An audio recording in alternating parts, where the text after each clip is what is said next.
Hello friends, let us now learn some important points about nasopharyngeal angiofibroma.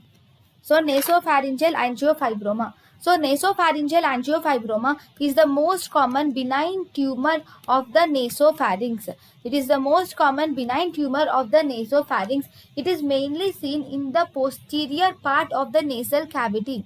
It is seen in the posterior part of the nasal cavity at the sphenopalatine foramen is the site of this nasopharyngeal angiofibroma. It is seen at the age of 10 to 20 years of age and it is most common in males.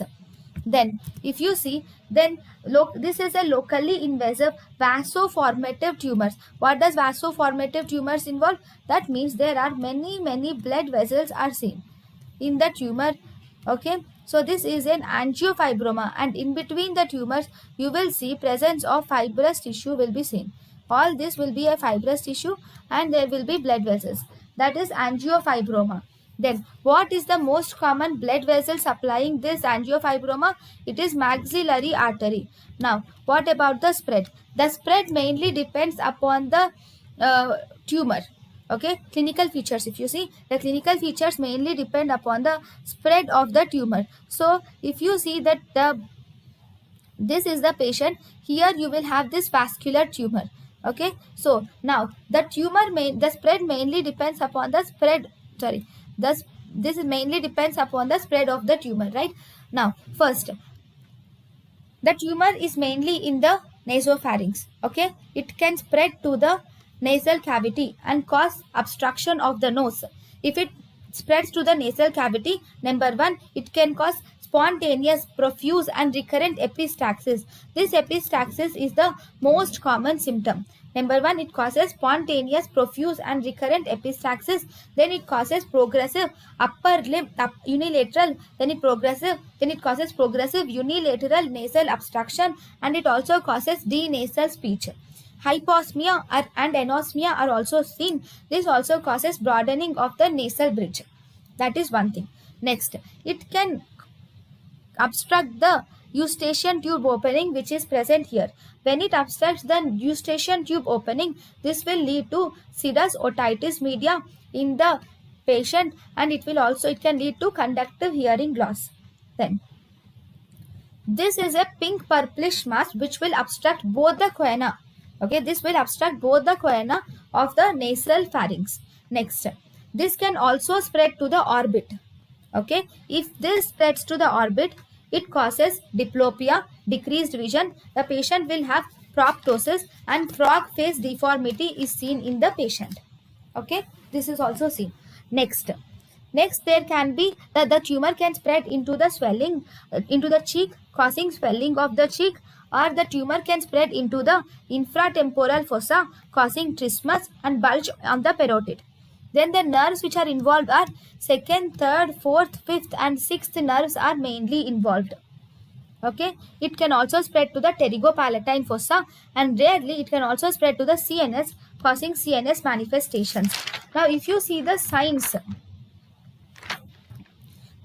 of this juvenile angiofibroma or juvenile nasopharyngeal angiofibroma are, there will be splaying of the nasal bones. Number one, you will see splaying of the nasal bones. Second, you will see the pinkish mass which is obstructing the one or both the choana on the nasopharynx will be seen on examination, and you will see swelling of the cheek and fullness of the face, and even eye changes. All those will be seen based on the extent of involvement. Okay, then if you see the diagnosis, in diagnosis you will have to obtain a lateral film of the nasopharynx. If you get a lateral film of the nasopharynx should be done, or you can do x-ray of paranasal sinuses and the base of the skull can be done. But the best investigation of choice for juvenile nasopharyngeal angiofibroma is CT scan is the best investigation. This CT scan will show the extent bony destruction or displacement, and it also shows the anterior bowing of the posterior wall of maxilla also. This anterior bowing of posterior wall of maxilla, which is seen on CT scan, is called as antral sign, or it is called as Halman-Miller sign, which is seen. Okay, next. The next important thing is carotid angiography. The carotid angiography, this will show the extent of the tumor, it will show the vascularity, and it will also show the feeding vessel. So in carotid angiography, you can see the extent of the tumor, vascularity, and feeding vessel is seen. Then one important thing is biopsy is contraindicated in a patient with juvenile nasopharyngeal angiofibroma. Then what about the treatment? Treatment is you should do a surgical excision should be done, and it is the treatment of choice for a patient with juvenile angiofibroma. In order to decrease the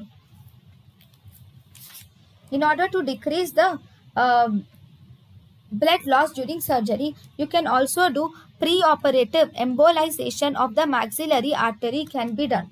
And you can also give estrogen therapy because it might be dependent on the testicular function. So you can give estrogen therapy, cryotherapy is given, and radiotherapy is also given to the patient.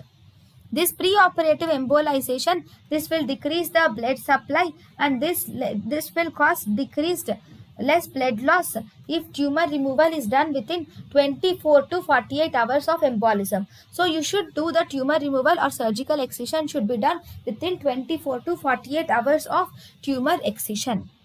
Next, if you see the surgical approaches, in the surgical approaches, so we will see other modalities of treatment. In the other modalities of treatment, first we can do radiotherapy, hormonal therapy can be done, and chemotherapy can be done. Radiotherapy is mainly done for intracranial extension of tumors. You do radiotherapy, and even if there is recurrent angiofibroma, intracranial extension, and in recurrent cases, if there is recurrent angiofibroma, these are treated with intensity modulated radiotherapy. In hormonal cases, if you see anti-testosterone drugs, in hormonal therapy, anti-testosterone agents can be tried, like diethylstilbestrol or flutamide can be used in hormonal therapy. Then if you see chemotherapy, you can use doxorubicin, and vincristine can be used, and dacarbazine can be used in the chemotherapy of residual and recurrent lesions. So these are the important points about juvenile nasopharyngeal angiofibroma. Thank you.